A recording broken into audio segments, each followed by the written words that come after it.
தேர்தல்கள் ஆணையாளர் மஹிந்த தேசப்பிரிய மனித உரிமைகள் ஆணைக்குழுவில் இன்று கலந்துரையாடல் ஒன்றை ஏற்பாடு செய்துள்ளார்.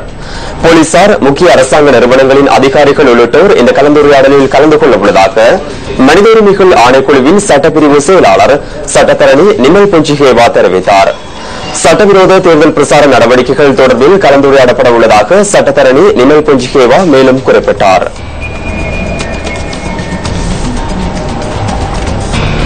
பொதுத் தேர்தலுக்காக தபால் மூல வாக்காளர்களின் விண்ணப்பங்களை ஏற்கும் நடவடிக்கை இன்றுடன் நிறைவு பெறுகின்றது.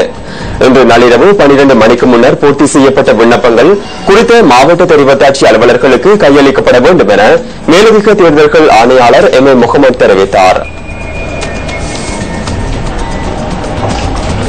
மாத்தறை வெலிகம பகுதியில் நடைபெற்ற ஜனநாயக கட்சியின் மக்கள் சந்திப்பின் போது கட்சியின் தலைவர் ஃபீல்டு மார்ஷல் சரத் பொன்சேகா இவ்வாறு கருத்து தெரிவித்தார்.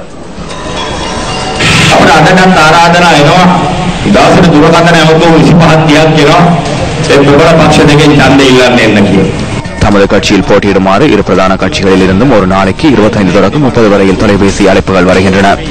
அமைச்சு பதவிகளை பிரதி அமைச்சு பதவிகள் வழங்குவதாக உறுதிமொழிகளை வழங்குகின்றனர்.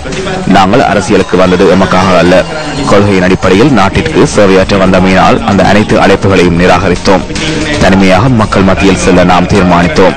நாட்டு மக்களுக்கு ஒரு விடயத்தை கூற வேண்டியுள்ளது. அதற்காக வேறொரு மேடையை நாம் அமைக்க வேண்டும். புத்திசாலித்தனமாக சிந்தித்து செயற்படுவதுடன் போலீஸ் இருப்பை கண்டு ஏமாற வேண்டாம் என பொதுமக்களிடம் கேட்டுக் கொள்கின்றோம்.